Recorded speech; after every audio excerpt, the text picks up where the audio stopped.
through knowledge empowerment of citizens, good decision-making and planning, implementation, monitoring process and local governance. Then the methodology was actually we have identified 4 windows that is the main component of this project and established first one was essential network of social investigators for a workshop. We know someone from there. So then we have introduced Isaba mobile app to report their some of the complaint to their local authorities. Then prepare educate a development plan with the basically with the participation of local community. This will be have taken most of the development priorities of the development proposals from the local community, and also allocate airtime for right voice radio program. This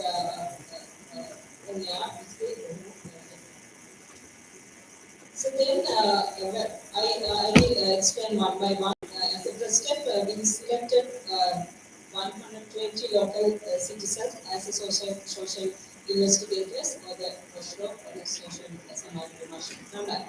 So then train them with the knowledge of public finance, rule of law, accountability, democracy, good governance, and those kind of concepts we given them basic understanding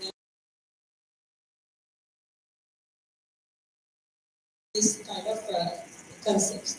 And they were empowered to raise their voices against corruption and bring the real community needs into development.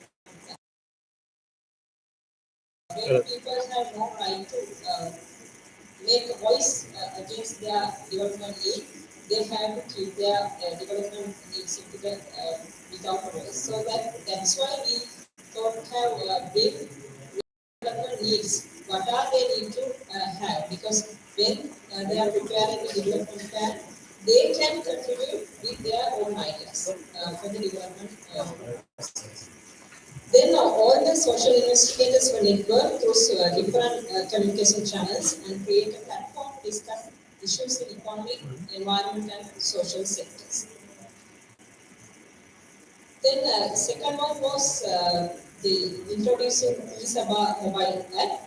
This was introduced into 10 local authorities and mainly it was targeted to develop the issues related to the development activities which could be observed within their local authorities and complain through via mobile app. And also this was actually the smart city concept through Isaba mobile app created relationship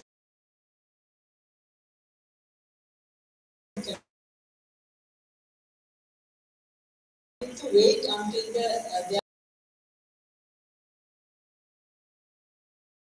has recorded their complaint and they are trying to solve this complaint within a shorter period of time. And this initiatives gives us step forward to achieve SDG such as goal, especially 10, for reducing inequality because every citizen and each and every person has equal access to report their complaint into the local authority through the mobile app. And also goal number 11, sustainable cities and community, because this is a very effective tool that they can use to communicate with local authority without any delay. So then goal number 12 for sustainable consumption and production, because this is not using any kind of paper work, because we are reducing the paper usage for the complaining and so that likewise the reduce the e-waste and reduce the paper waste also. Then, especially goal number 16 for effective, accountable, and inclusive institution and all. That is very important because each and every person has equal access to report their complaint and also get the equal access to resolve their questions. Then, other one is that allocate the airtime for right voice radio program. The Right Voice radio program was broadcast every Sunday in the via FM. All the programs are designed with the participation of local community and the local government authorities and even commission of the local government within the district. And the radio program provides space to community issues that are facing practically within the local authority directly to the mayor or or the responsible officer representing the relevant local authority. And the last one was about the preparation of integrated development plan, because that is also very important, because we know that we are doing separate development plans, but not integrating into as a one collective effort. So that's why we thought to have collect development proposal based on what we Balapradesh we collected that development proposal in the respective village and prioritized based on their requirement and the funding availability. And the proposals are forwarded to relevant district and divisional sectorial development coordination committees through political representatives and get approval to implement those proposals. And final discussion with the multi-stakeholder engagement platform and government officials, local authority members and private sector, civil society, and also local community. So this is a collective effort, and everyone, each and everyone has a responsibility to contribute to their development plan. And you can see that how it works, because right hand side the mobile app, how it works, and the second one is integrated development plan, how it compiles each of local authority. And also these are some of the pictures that we have taken as the social investigator groups. And this is the some of the radio program of the local community participation group to raise their voices. In conclusion, there are finally, we firmly believe that developing a capacity of local governance and integrating local voices in essential for delivering the 2030 agenda of sustainable development and localization of sustainable development goals. Because without taking their concern and the priorities and their opinions, that is very much important to implement the 2030 agenda. Therefore, this can be the model of for Windows to replicate into other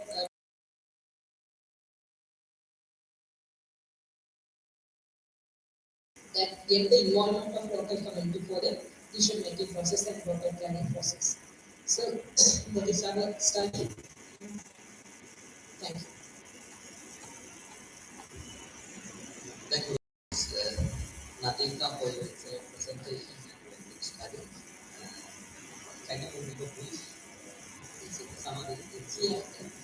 අතරම දැන් අපි මේකේ දී බලාපොරොත්තු වෙන්නේ පළාත් පාලනය සඳහා සාමාන්‍ය ප්‍රජාවට නැත්නම් ප්‍රජා දායකත්වයේ ලබා ගැනීම ඉහළ නැංවීම සඳහා ප්‍රවේශයන් හතරක් හඳුනා ගැනීම තමයි මේ කේස් එකේදී අපි සිදු කරන්නේ. එතනදී ප්‍රධාන වශයෙන් අපි Windows හතරක් නැත්නම් අපි කියන කවුරු හතරක් ඕපන් කරා. ඒක එකක් තමයි අර මම සඳහන් කරා වගේ e-සභා මොබයිල් ඇප්. එතනදී අතන මේකේ පළවෙනි ස්ටෙප් එක විදිහට අපි කලේ සමාජ විමර්ශන කණ්ඩායමක් ස්ටැබ්ලිෂ් කරා. ඒ කියන්නේ ගාන දිස්ත්‍රික්කයේ කියන කරේ සමාජ විද්‍යාර්ථී අපි සිද්ධ කළේ. එතනදී 120ක සමාජ විමර්ශන කණ්ඩායමක් අපි හඳුනාගත්තා පළවෙනි අධ්‍යයන විදිහට. ඒ සමාජ විමර්ශන කණ්ඩායම අපි පුහුණු කරා ඒ පළාත් පාලනයට දායක වීම සඳහා අවශ්‍ය කරන දැනුවත්කම සහිත කියන්නේ පළාත් පාලනය කියන විෂය තුළ තමන්ගේ අදහස් යෝජනා ඩෙවලොප්මන්ට් ප්ලෑන්ස් වලට ඉදිරිපත් කිරීමට ඕන දැනුවත් කරා. ඒකදී අතන මූල්‍ය පාලනය, ඒ වගේම ලෝකල් කියනවා රිකන්සිලියේෂන්, සංහිඳියාව මේ ආදී වශයෙන් විෂය පදයන් කීපයක් ඔස්සේ ඕන දැනුමින් පොසත් කළා. ඒ සමාජ විමර්ශකයෙක් විදිහට සමාජයේ කටයුතු කිරීමට අවශ්‍ය කරන දැනුම සහිත. ඊට පස්සේ අපි ඊළඟ පිළිවෙලක විදිහට අපි ගත්තේ e-සභා මොබයිල් ඇප් එක ඉන්ට්‍රොඩියුස් කරනවා. ඒකෙදි ඇත්තටම වෙන්නේ තමන්ගේ බල ප්‍රදේශය තුළ යම්කිසි කැම්පේන් එකක් තමන්ගේ ලෝකල් ඔතොරිටියකට ෆෝවර්ඩ් කරන්න අවශ්‍ය නම් ඒ සඳහා මොබයිල් ඇප් එක අපි ඉන්ට්‍රොඩියුස් කරනවා. ඒකෙදි අපි ගන්නක් විදිහට ගත්තේ තමන්ගේ ලෝකල් ඔතොරිටියකට අපි හිතමු ලයිට් එකක් ස්ට්‍රීට් ලයිට් එකක් හැදලා තිබුණා. දැන් අපි සාමාන්‍යයෙන් කරන්නේ ලෝකල් ඔතොරිටි විදිහට ඒ ප්‍රදේශ සභාවට කියන එක රිපෝට් කරලා තමයි ඒක සෝල්ව් කරන්නේ. නමුත් මේ මොබයිල් ඇප් එක තමයි අපි ඉන්ට්‍රොඩියුස් කරා තමන්ට තමයි ලින්ක් එක දෙන්න. ඒ වීදිලාම්පුව නම් කැඩිලා තියෙන වීදිලාම්පුවේ ෆොටෝ එකක් එක්ක ඒ මැසේජ් එක තමන්ගේ ඊළඟ ලෝකල් ඔතොරිටි එකට ෆෝවර්ඩ් කරනවා. එතන ලෝකල් ඔතොරිටි එක රෙස්පොන්ස් කරනවා. ඒ වෙලාවේ මේක සෝල්ව් කරන්න පුළුවන්ද නැත්නම් යම්කිසි වෙලාවක් ගන්නවද මේක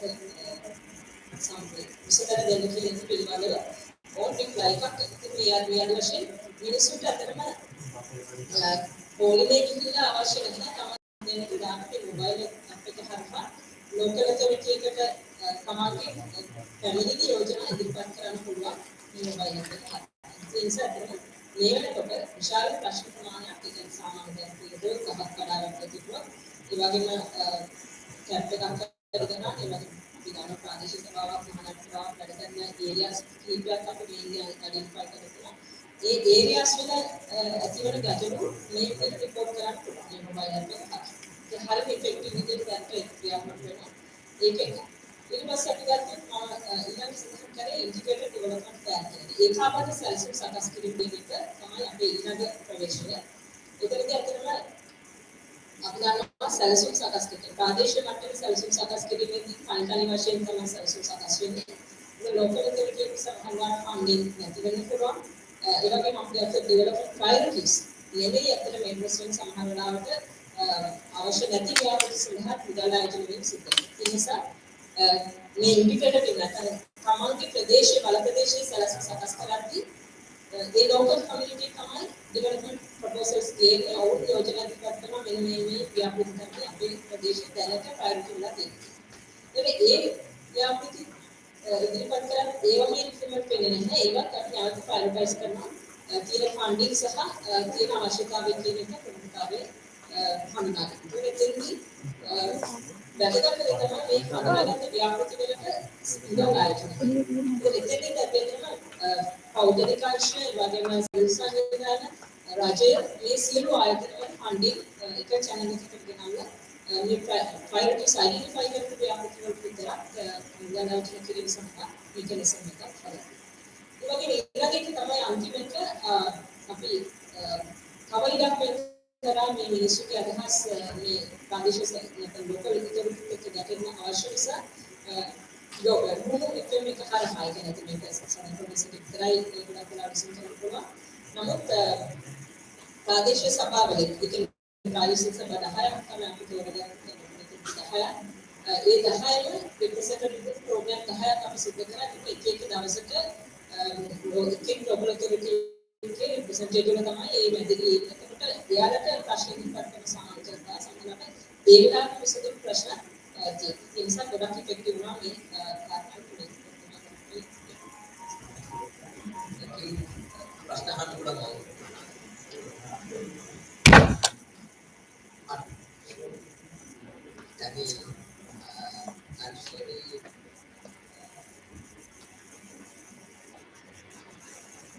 We don't have any translators at the moment. Sorry about that. If anybody, any volunteers to translate Tamil into English? Anybody? Thank you very much. Yes, you can ask the question.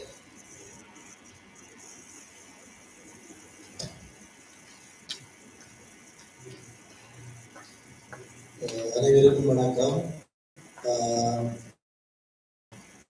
இன்று சிங்கள மொழி அளவு விளங்கினாலும் எங்களுக்கு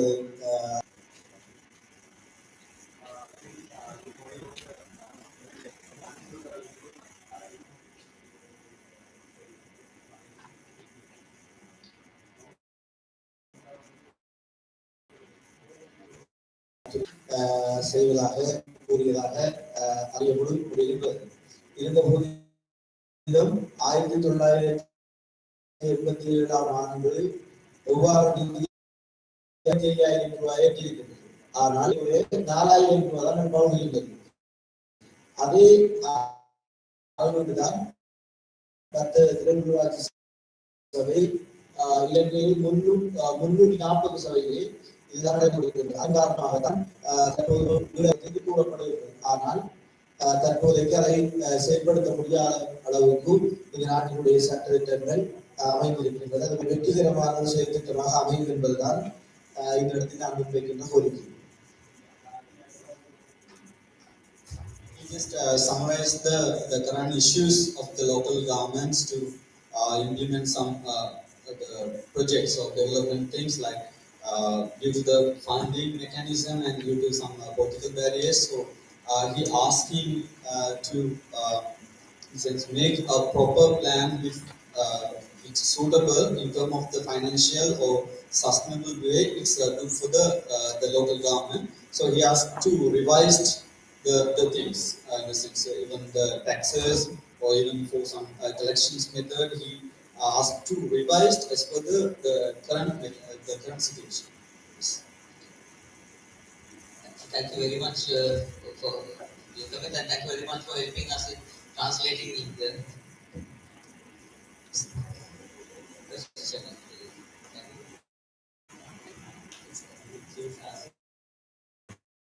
In the policies, right? So, what is your suggestion? Is there any suggestion? Yeah, because actually this can be a good proposal because we all know that we are implementing this kind of case studies or a pilot project. We have there is a possibility to gain of experience because with that experience we can replicate those kind of project in next year. We actually try to implement this kind of project as a pilot level and try to figure out the shortcomings and what are the barriers, and we have identified what are the constraints basically. So after identifying those, we can develop this kind of concept to replicate into next level. So that may be a policy level decision because I'm not reading in that kind of effort, but we can suggest this kind of effort to the policymakers in the next. Could you please translate it for me, please?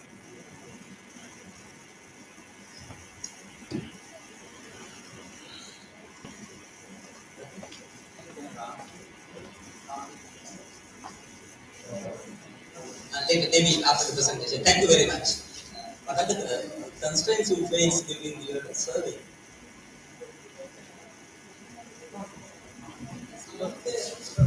At the very beginning, some of the local authorities are here to implement that kind of mobile app application because they thought when they are doing such kind of activities, they can't handle this kind of campaign. Lot of campaign can be accumulated, so they thought it can be a unmanageable situation. But they, after implementing that project, they understand very well how it effective and what are the easiness to implement this kind of business. Is it still continuing? No, actually, 10 local authorities project that's over, but we are trying to implement next 10 local authorities within next few years. So now can we continue with this? Yeah. So when, can you tell me about the composition of your social investigative group? How many students? Because we have a lot of Yeah, complaints. we thought that kind of because our main concern. So, so that higher number of participants in the women representatives. Thank you. Thank you very much for your interesting presentation. So let us thank her in the usual manner. With that, let me move to the third presentation of this session. Let me invite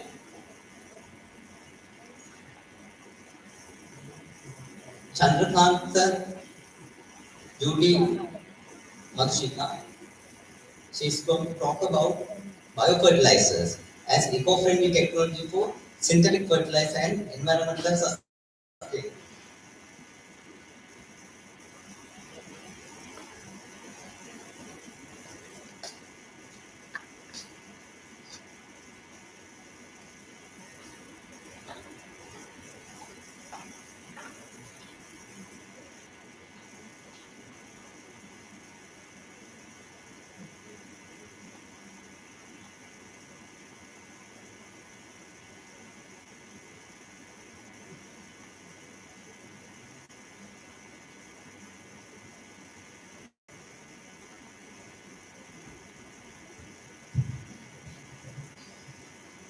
Thank you very much, the chairperson.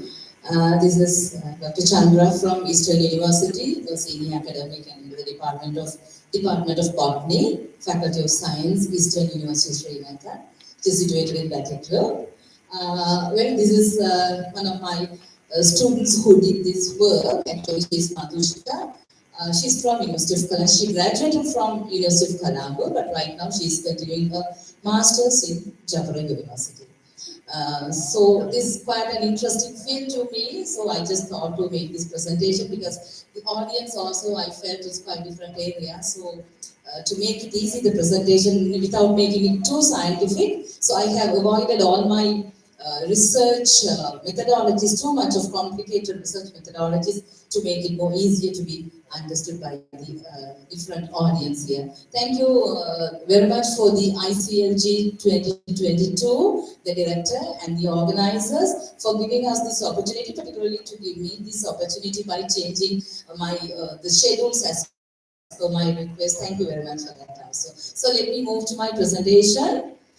This is the biofertilizers as eco-friendly technology for synthetic fertilizer and environmental sustainability. So as we all know, it's quite a burning issue. It was quite a burning issue in last couple of years when the importation of urea was banned by the government. In this field, particularly in microbiology, I just wanted to immediately switch to this field to introduce, to solve some problems with regard to the fertilizers that are faced by our farmers in Sri Lanka. So that is why mainly I involved in this particular research, otherwise I'm mostly dealing with the plant diseases. So let me move on my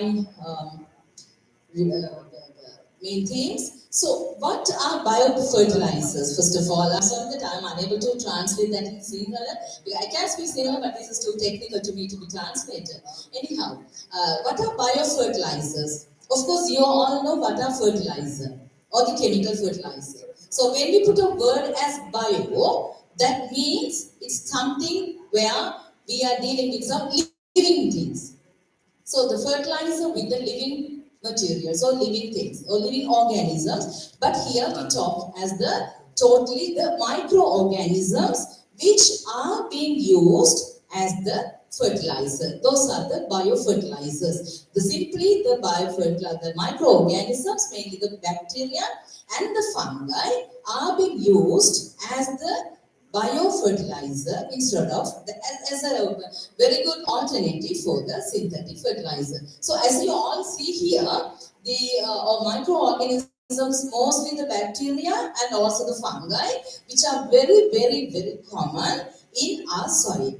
So the purpose, the whole concept of this biofertilizer is again for the sustainable usage of our natural resource, the soil. The fertility of the soil to be used by our future generations, because our people, in the sense earlier generations, left out all these natural resources to be used by us without any issues. But it's a question whether we are going to leave our natural resources, particularly the water and the soil, for the agricultural purposes to our forthcoming generations as it is. But the answer is no. Already the soil is polluted, enough polluted because of the synthetic fertilizers. So it's a high need. Though the urea or any synthetic fertilizers are banned, but it's our duty now to think of our future generation and to save our nature with the sustainable way. So that is only for that purpose. This is a promising alternative to biofertilizer. So as you all see here, quite complicated names are there. If the people of the area, you can understand. There's Azophilum, Pseudomonas, Trichoderma fungi, many bacteria which simply make the soil fertile. All these microorganisms, if they are there without any disturbances in the soil, they assure naturally, without even a single cent of expenses, the soil is maintained as fertile for the generation, for the agricultural purpose, without, affecting the environment at the same time in an economical way. So that is what the biofertilizer. Let me now move on quickly. So why to use the biofertilizers? You all can see here, because the maintenance of symbiotic relationships. Symbiotic relationships means when there are two organisms interacting, both of them are benefiting. That is what the symbiotic. So without any effect to the other organisms, these microorganisms are still functioning as fertilizer and increasing the fertility of the soil. Then to maintain the microbial consortia in the soil, that means the group of the microorganisms which are there activating the whatever the nutrients in the soil or maintaining the soil, again nutrients balance, which are in the form of available to the plants. The nutrients are already there, but it should be available to the plants in such a form. So that duty is by these microorganisms. For example, the nitrogen which is in the atmosphere is being converted as the nitrogen into the soil, which is easily absorbable by the plant roots. So likewise, all other nutrients as well. Then enhanced crop protection. We don't need to at all worry whether the yield is going to be reduced. No, the answer is no. The yield can be increased. It is not for sure 100%. It is not going to be reduced. The yield, it can be rice, it can be anything in the agriculture. No compromisation in the yield. The yield will be increased with the quality as well, without any health hazards. Then, then the suppress of soil-borne pathogenic other microorganisms. That is another issue. See here. Now, when automatically the soil-borne pathogens are being killed either, or it is being inactivated by these microorganisms, so we don't need to use the pesticides, fungicides, etc., etc. So this is another advantage using the biofertilizers. Then improving the soil health, as I mentioned already. So in the other way, what the plant gains actually, because of this biofertilizer, very importantly, it is increasing the availability of soil nutrition. At the same time, it is increasing the soil aggregation, which is very important for the plant growth, and also increasing the soil porosity. Porosity means the soil is loosened, so that air circulation inside there, so the root can easily absorb the nutrients of the water and everything, and the rooting also will be easily done of the increased soil porosity. So these are the very good effect by the plant because of these biofertilizers.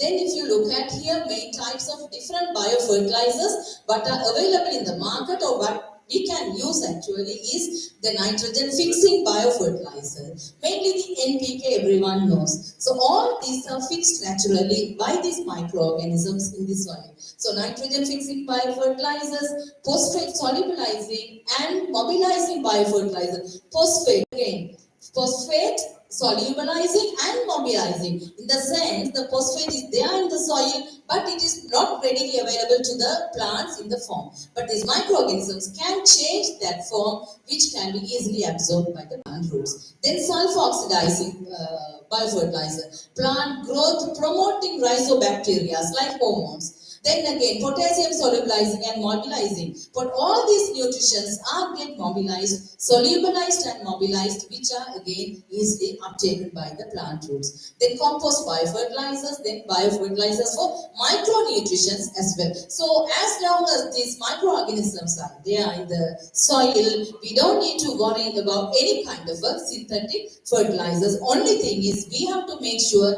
these microorganisms are there without any disturbances. By adding the fertilizers, synthetic fertilizers, we are trying to we are killing these naturally available microorganisms. The more we reduce the synthetic fertilizers, the more we increase the biofertilizers naturally in the soil. So, in the other way again, when it should be a mass multiplication of these biofertilizers. In the sense, it has to be produced in a commercially available manner in a large scale. So there are enough technologies, but simple technologies.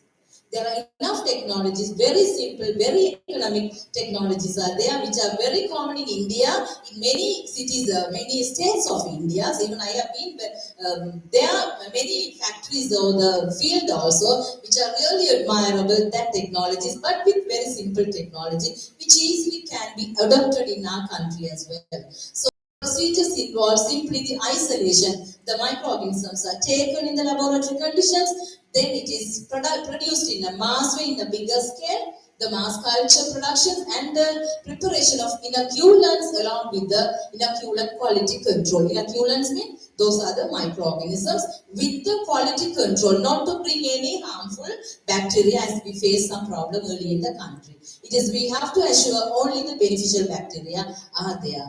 Then the individual organisms can be mass multiplied using specific media, either a small in a large scale for the commercial production, producing using fermenters. Fermenters mean like we are just kind of preparing some, whatever the fermented products, maybe the beer, that alcohol, that and this, like it is, we are leaving it for the fermentation to make it more number of microorganisms, that is the mass production. Then the desired growth of organisms is then mixed with the carrier material and sealed in culture packets. Carrier material mean just the microorganisms are very small, million and millions of small things. So we take these microorganisms and we are mixing with some other things. I will tell you what are the carrier materials, and we are mixing with that, and then we to add it in the soil like what we added, like in the urea. Then the entire process is carried out under aseptic conditions. Aseptic means without any other infection or contamination of the undesired microorganism. We have to always make sure we are dealing truly with these biofertilizers, whatever the bacteria or the fungi that I showed you earlier. So if there are any harmful bacteria, the result is going to be totally wrong. So the entire procedure is carried out under aseptic conditions. The quality of inoculant is regularly checked prior to distribution to the individual biofertilizer culture. So always we have to assure that only these particular microorganisms are there. That is the quality control that is periodically being checked. But that is the small technical part. Other than that, very easy, simple, economic method to produce in mass scale and to distributed to the field through the commercial products or as the commercial products. Yeah, this is again the simple flow chart, how to prepare in the mass scale the biofertilizers. These are the carriers. See that I mentioned about the carriers, the bacteria or the fungi is mixed with some carriers and then it is packaged or sealed as fertilizer. So what are the carriers that we use here? See that here these are the things. If you look at here, coconut shell, then rice husk, then cellulose powder, any kind of a cellulose like prawn shells, crab shells, cellulose powder, leaf manure, just the whatever the garbage is even. Then the pit. So all these are actually all these are waste, but we throw to the environment. So these are again recycled and powdered and recycled as the carriers. So the microorganisms are mixed with these powders, and it can be coconut shell, it can be rice husk, so it is mixed. And then it is being added to the soil to the agricultural purpose. In the acres and acres of paddy field, we can add this. But you have to remember that when we are using the biofertilizers, maybe 1,000th of the urea we have to use. That is, such a small amount is enough for an acre to be used, to be in a liquid format or solid format. So that is again another advantage what we have. We don't need to spray, or we don't need to add in the kilograms and kilograms of biofertilizer.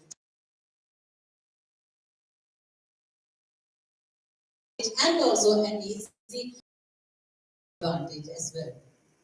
So why to move to the biofertilizer? What is the problem with the chemical fertilizer? I don't need to tell. You all know very well the problem of the chemical fertilizer, mainly the wastage in soil, then foreign currency, which is a crucial problem in our country right now. Even there are millions of money has to be allocated to import the urea at the present level. Even there is no money enough to even feed the people. still we have to import the urea because we have to make sure the rice production is there for the next season, but for which we need the foreign currency. But when we switch to the biofertilizer, we don't need to worry about any of these things. Eutrophication, that is the pollution, again, water pollution, health hazards, the kidney diseases, that the cancer, etc., etc.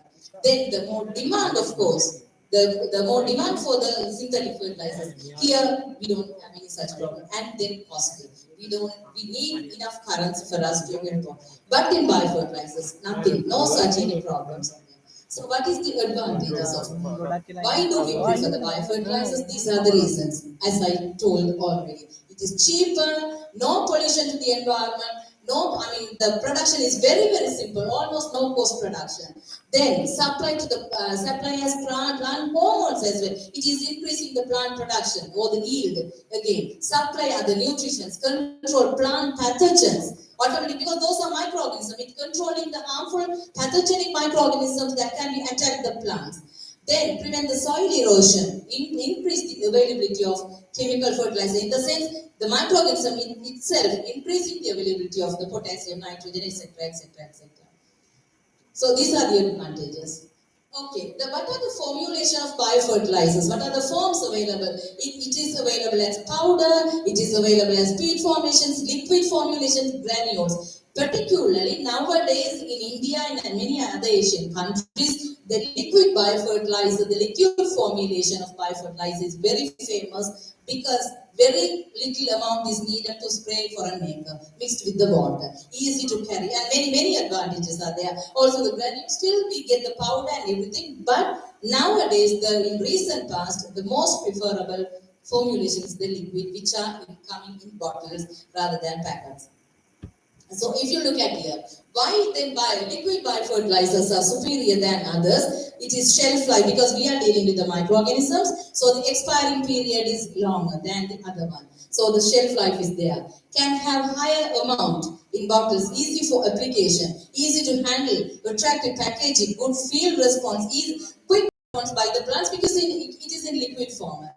So it will be absorbed quickly by the plant roots. So easy sterilization as well for the undesired microorganisms. So these are some of the pictures which are the biofertilizers are available in bottles as liquid biofertilizers. So how we have to apply this? It's nothing too much of technology needed.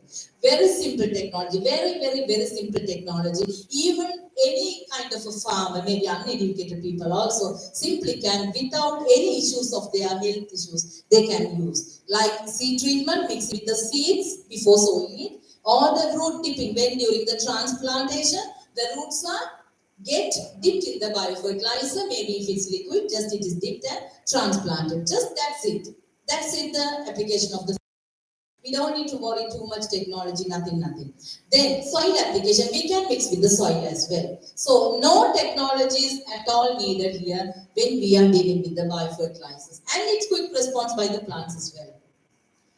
Yeah, so what are the problems that we have when we are trying to use the biofertilizers, the limitations? Of course, as usual, the financial limitations to start the technology or the mass production, then marketing limitations because the farmers, it's very difficult to convince them immediately from the synthetic fertilizer to the nature-loving fertilizer. So we have to do some field work as well to convince, to educate, to make awareness among the farmers. Then field level limitations also there. Then production limitations, again kind of a technology. Infrastructure limitations. Then technical limitations. These are some limitations, but simply these limitations can be overcome when we are totally involving with the true, sincere need of our generation or our agriculture, our environment, so we can work out without any issues. But we have to start that. Without too much waiting, we have to start that. Yes. So on this basis, what we could, through this work, what I would like to recommend here is identification and selection of appropriate economic career to maintain shelf life and efficacy of the biofertilizer. The career materials, it can be rices, potential, anything. So we have to choose which are most suitable to our soil in our geographical, according to our geographical area. Then selection of effective and competitive microbial strains produce multifunctional biofertilizers for a variety of crops. When we are choosing the microorganisms, it has to be applied or it has to be effective to many plants instead of just one. So these are some of the future recommendations. Then skill staff we need. We have to train the staff. Even we can train the farmers. We don't need to expect for the people with the qualification that and this. We can simply train the farmers at the field to utilize these biofertilizers. No technologies at all needed, so the farmers can be simply trained. Then frequent monitoring of the biofertilizer production units for quality assurance. This is very important. We have to always make sure we are not introducing any harmful microorganisms which can again turn in the other way to make any problem to the farmers. Then obligatory legislation for the monitoring of biofertilizers should be made by the government. Of course, the government, the laws and regulations has to be there to monitor the quality of the biofertilizers. It has to be initiated, it has to be commenced first of all, it has to be introduced to the farmers level, and with that it has to be monitored as well throughout with the rules and regulations. Then proper labeling of biofertilizers should be done. Then widespread publicity of biofertilizers should be done through science training, fairs, exhibitions and medias like these kind of programs. The farmers or the stakeholders at different levels have to be educated or they have to be given the idea. Also, the continuous efforts for identifications of strains and screening for the efficiency across the type of soil, agrochemical conditions, and farming situations are recommended. That means continuously we have to monitor. Maybe the eastern part having some sort of different geographical area than the central part of the Sri Lanka. So we have to choose the right microorganisms to apply according to the type of the geography of that particular area. But there won't be much deviation still. We have to through some technical evaluations. We have to make sure that. Then standardization of biofertilizers does in a particular crop and soil. That is, we have to check in the field. That is big technical things where the officials can do that. Then extensive research should be done on microbial persistence of biofertilizers in soil environment under stressful conditions. For example, when there is a hot weather, when there is temperature is too high, the microbes to withstand to that environment. So we have to choose the microorganisms according to that also, because that we get adverse climatic conditions as well. So for which we have to get involved in the research to do that. The training and awareness program can be commenced to encourage and educate the farmers, which is very, very important at this level, at the farmers level. Then utilization of high-tech equipment is necessary to make sure the products are in good quality. Again, the quality control has to be monitored continuously with high-tech facilities, maybe in the laboratories, can be the institutions, it can be any other research labs, it has to be monitored. Then government should provide funding and loans for the development of production units. This is very important part. Why this is still not started in a admirable way? Because of the fearness of the financial issues. So if the government also promoting in different levels of the farmers or other stakeholders level with kind of easier loans or whatever the financial assistance, of course the farmers, we can educate and we can ask, let the farmers to work in their field with such environmentally friendly fertilizing or maintaining the soil fertility of the soil, and also maintaining the yield or increasing the yield without any health issues to farmers, and also to the very short presentation, because this is simply through this presentation I just wanted to tell you about we have a very beautiful, very economical, very promising alternative for our agricultural needs, because we all are now bothered about the inorganic fertilizers or the synthetic fertilizers because of the health issues what we are facing.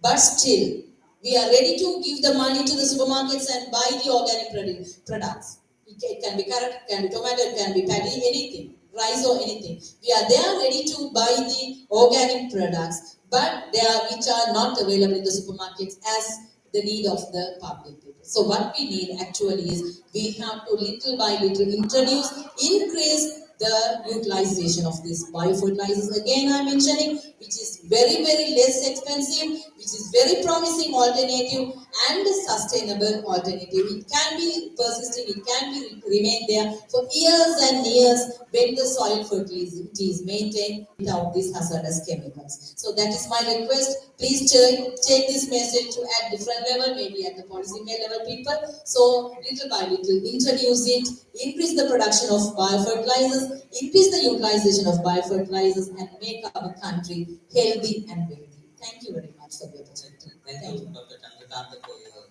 effective presentation. මේ පත්‍රිකාවේදී කතා කරන්නේ පොහොර රසායනික පොහොර වෙනුවට බයෝෆර්ටිලයිසර් පාවිච්චි කරන්න පුළුවන් කියන සංකල්පය. ඒ කියන්නේ මේ කාබන් ඩයොක්සයිඩ් වලට අපිට පුළුවන් පසේ තියෙන බැක්ටීරියා දිදිර වගේ එකතු කරලා පාවිච්චි කරන්න. ඒකට පස දූෂණය වෙන්නේ නැහැ. සාමාන්‍යයෙන් මේ වගේ ප්‍රබෝධයක් ලංකාවේ තියෙනවා. ලංකාවේ සම්පූර්ණ ගොඩක් ඒක පාවිච්චි කරනවා. ඒ පිළිබඳව තමයි මේ සාකච්ඡා කරන්නේ. ප්‍රශ්න තියෙනවා කොහොමද?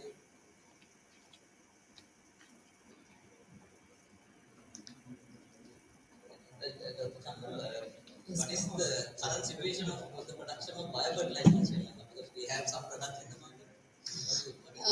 It is there, but the marketability is not there. It is available in the market, but the people are not much aware of that. Where it is available, in what form it is available, whether the needed amount is there. Those things are not there. But I know that there are even in Colombo, in Bakalan, in several areas, there are people, there are factories, industries who are producing biofertilizers, but unfortunately, marketability is not there among the public.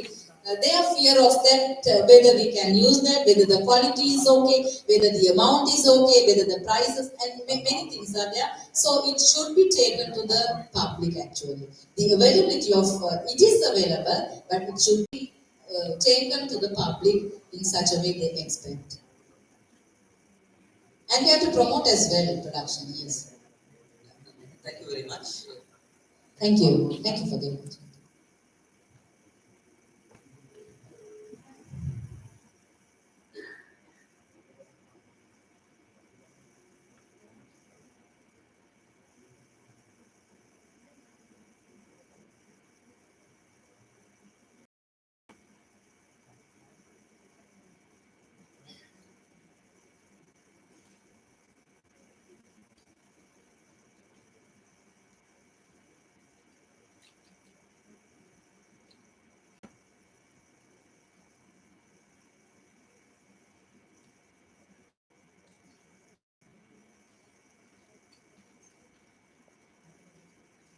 Yes, for the next presentation, I would like to invite Mr.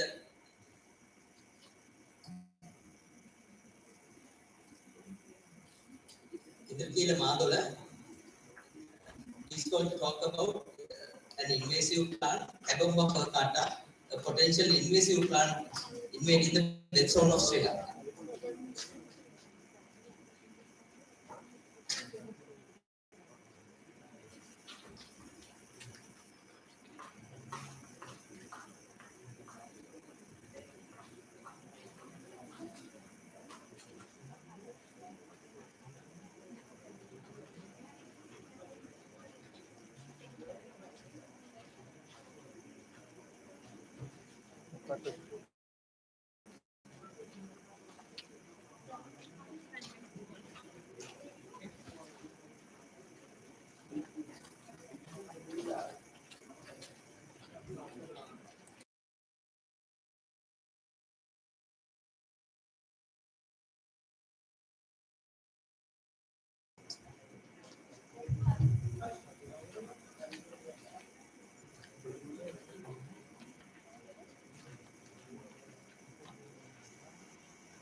Good afternoon.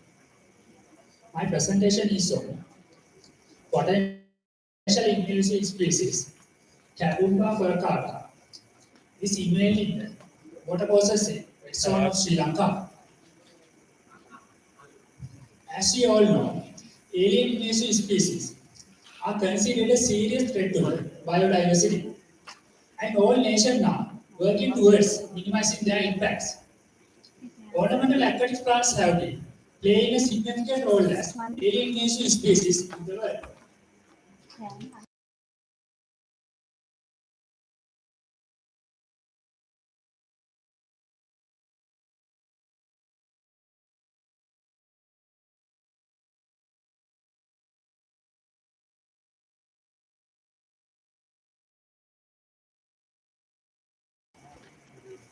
Moving on to global distribution of Kabumba. The native range of plant includes tropical and subtropical Central and South America and the Caribbean. And the genus is represented by 6 aquatic species in the world.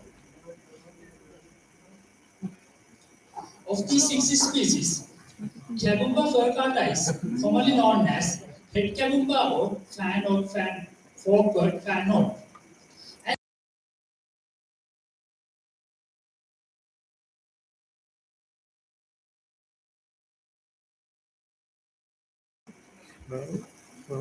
If we look at world distribution of Kabumba furcata, the plant is native to, but now the plant is recorded from outside its natural range. India and Peninsular Malaysia has a problematic plant. Interestingly, in January 2021, a heavily infected population of Kabumba furcata was spotted in Bayside District, Demon Municipal, Neighbouring Kalutara District. The most cost-effective method to minimize the effect of alien invasive species is early detection and rapid response to alien invasive species. Therefore, the objective of this research was to record the spread of Kabumba furcata, a potential exotic invasive species, in the natural environment in Sri Lanka and its establishment. As the initial study notes, population was detected at the other possible areas in Kalutara district. And distribution, type of population and flow rate was recorded and analyzed using front test. Association between the water flow and the type of population was analyzed using chi-square test of independence. Moving to result and discussion. In addition to initial population recorded in Nagoda, another 5 locations recorded Tuttiripitiya, Ovilana, Beruvala and Avittava. Kabumba furcata is well established in all the recorded locations detected. It is big to note that the main stream in Nagoda flows through the Nagoda Vatruan wetland that has been declared as a national protected wetland ecosystem in 2020.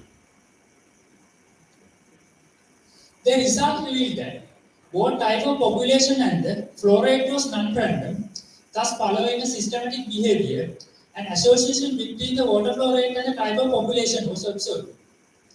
And the moderate to fast flow water rates promote from growth of population. Further, still to moderate water flow was identified as the best condition for the establishment and the growth. Coming into conclusion, the study reports the first detection of Kabumba furcata in the natural ecosystems and identifies the plant as a potential alien invasive species to the island. Marshy areas and extremely distant to moderate water flow rates were identified as the most suitable condition for the establishment of Kabumba furcata, and the establishment in all the 5 locations detected, thus posing a threat to the spread further. Early detection and rapid response to are among the most effective methods for minimizing impact of alien invasive species.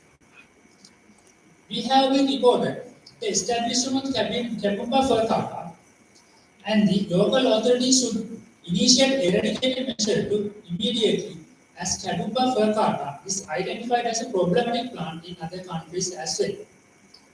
These are some photos nearby India also faced this incident from this plant. Thank you very much. Thank you, Mr. Madhav, for your attractive presentation. Can you give us the summary in single, please?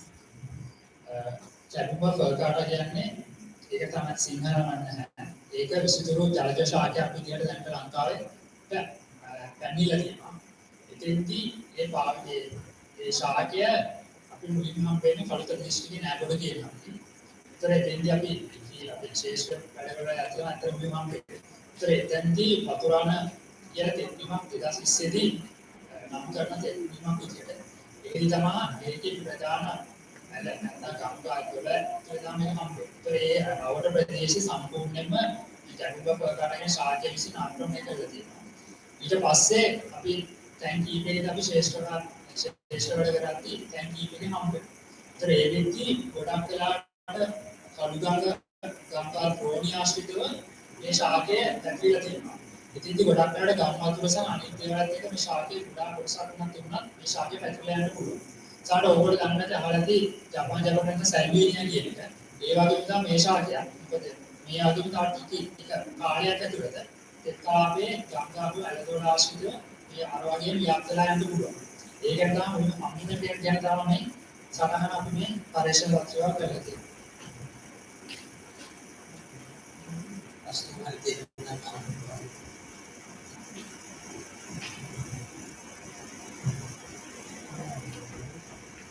කල්තර ඉඳන් කොයි වගේ දිස්ත්‍රික්ක වලට මේක පැතිරලා යන්නේ තත්ත්වයක් තියෙනවා නැත්නම් ළඟ දිස්ත්‍රික්ක වලට ඇත්තටම අපි ඒකේ මොඩල් එකක් කළා. ඒකේ මොඩල් කියලා අපි දෙන අපි ගත්ත ස්ථාන නම් අපිට ප්‍රෙඩික්ෂන් කරන්න මේ තැනට හම්බෙන්න පුළුවන් කියලා. ඒ වෙද්දී අපිට ප්‍රධාන විදිහට වාර්තා කරලා දෙන කළුතර කොළඹ සහ ගාල්ල කියන දිස්ත්‍රික් ආශ්‍රිතව. හැබැයි ගොඩක් වෙලාවට මේ දිස්ත්‍රික් ආශ්‍රිතව දැනට හම්බුන වාර්තා තියෙනවා.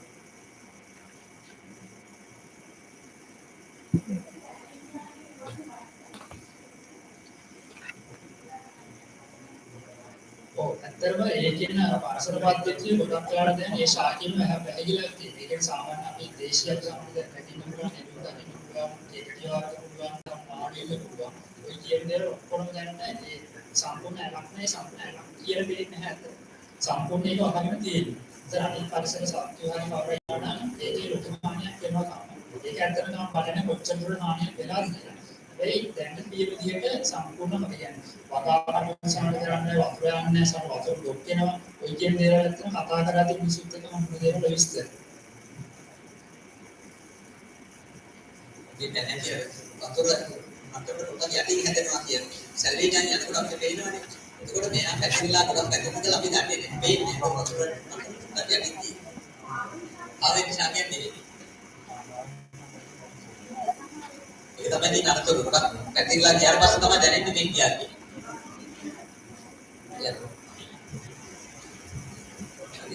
Thank you very much, Mr. Madhav, for then let us move to the final presentation. It will be an online presentation by Mr. S.P. Slilg. Title of the presentation is Simulation of Optimal Path for Routes of Garbage Collection Vehicle using Simulated Annealing Model Optimization Algorithm.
Here is the content of this presentation. As for introduction, garbage collection and management is one of the crucial problems in most of the urban cities. This is a burning matter for collecting garbage in Chilao city. Moreover, the route allocation for waste collection vehicle is a complicated process.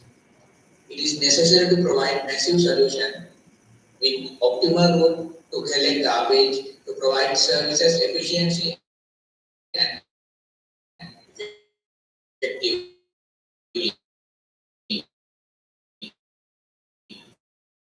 The proposed system has addressed rely on bin collection request, coordinates and number of vehicles. Main objectives for this study to find optimum and efficient route to each vehicle and number of vehicles. To save time and fuel of vehicle is one of another objective. To reduce missing of bin requests and complaints. To improve the service of urban council efficiently and effectively are some of another objectives.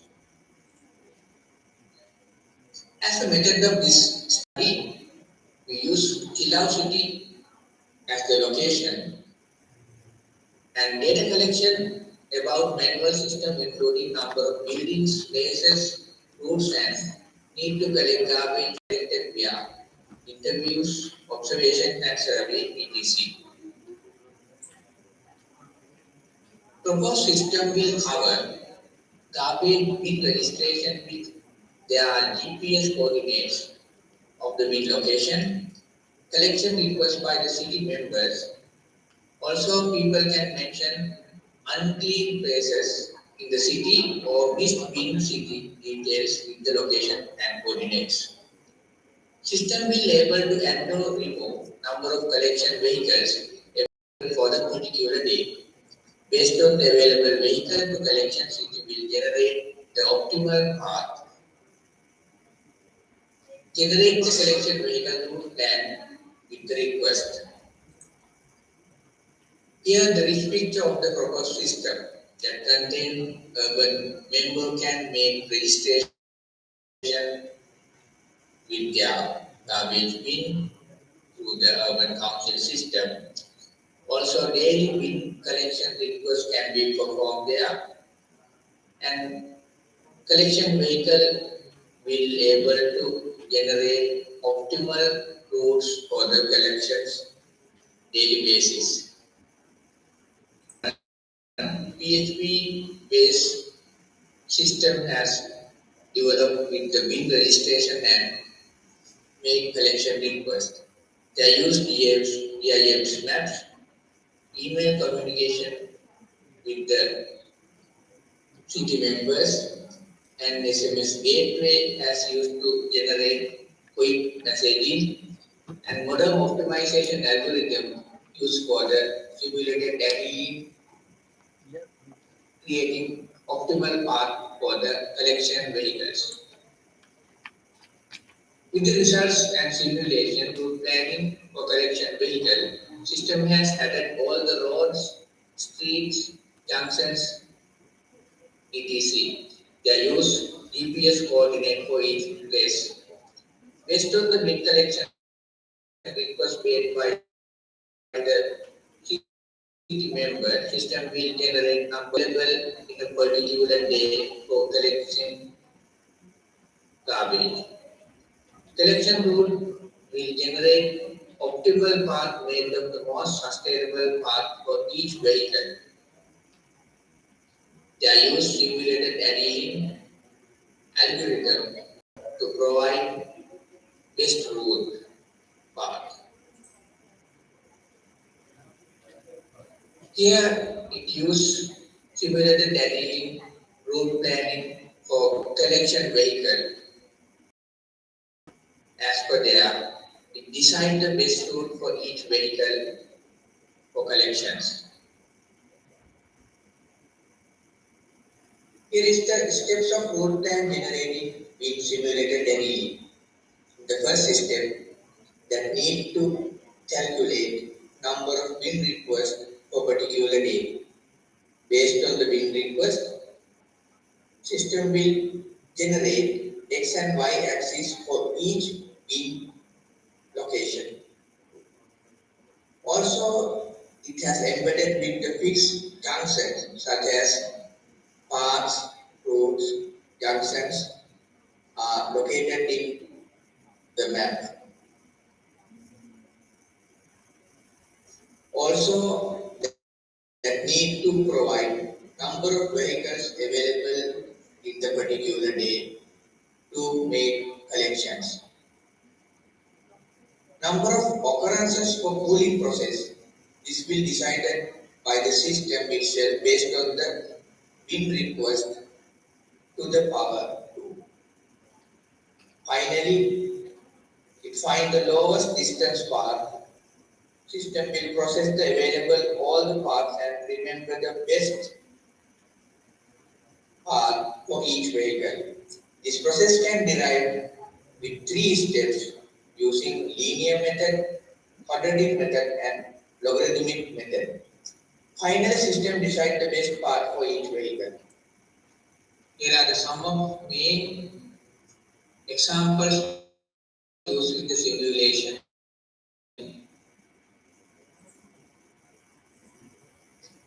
Here is the bin request drawing based on the position on the map. They use code and the calculation.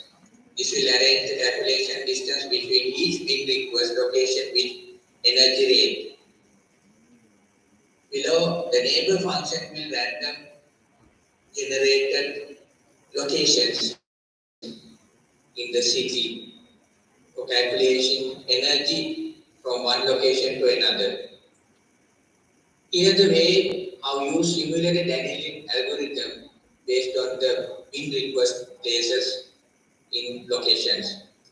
Below coding a cooling process of the given temperature with energy over bin location. As per switch case code, this will move to next function with each selection by the use. Here are the 3 cooling methods, linear, quadratic and logarithmic for the one of the below function. As the final output, it will generate the best path on the graph with the map by each vehicle request. As the conclusion, it is needed to address to the garbage collection process with path for the routes to allocate vehicle with minimizing wastages. Using the modern optimization algorithm, this would be provide best route to collect garbage of the city. Thank you.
Yes, good evening.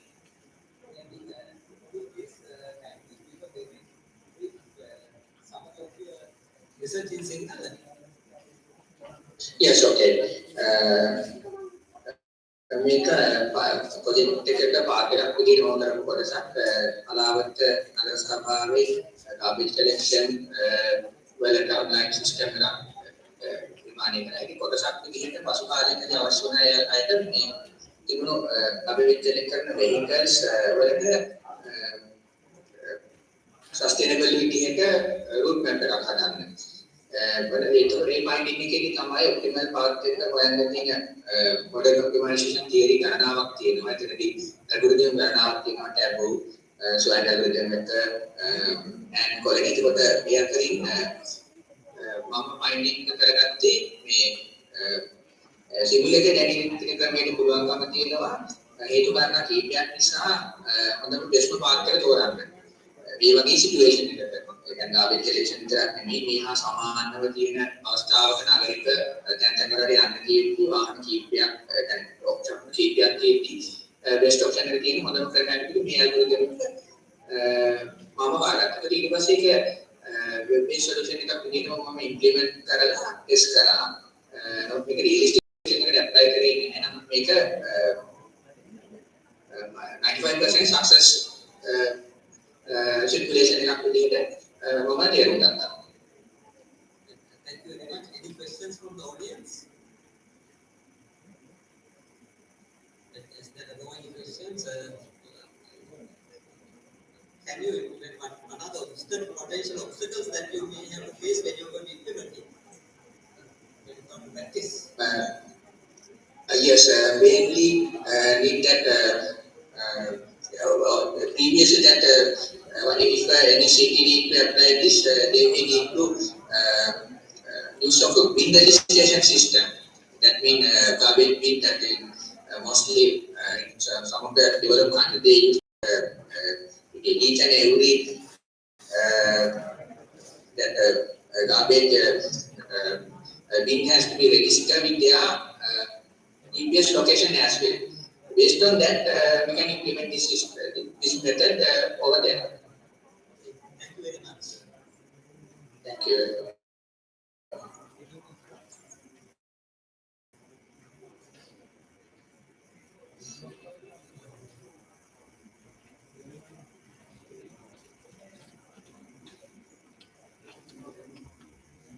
So with this, let me conclude this session.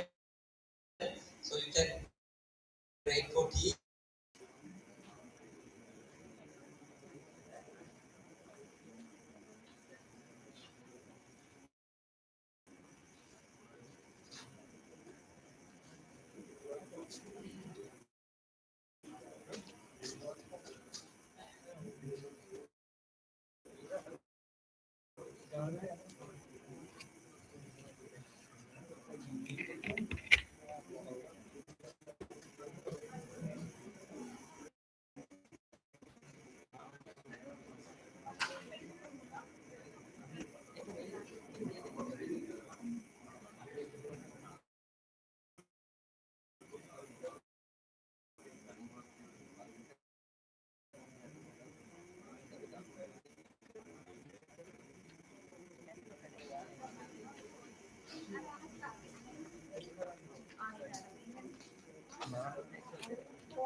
What's up?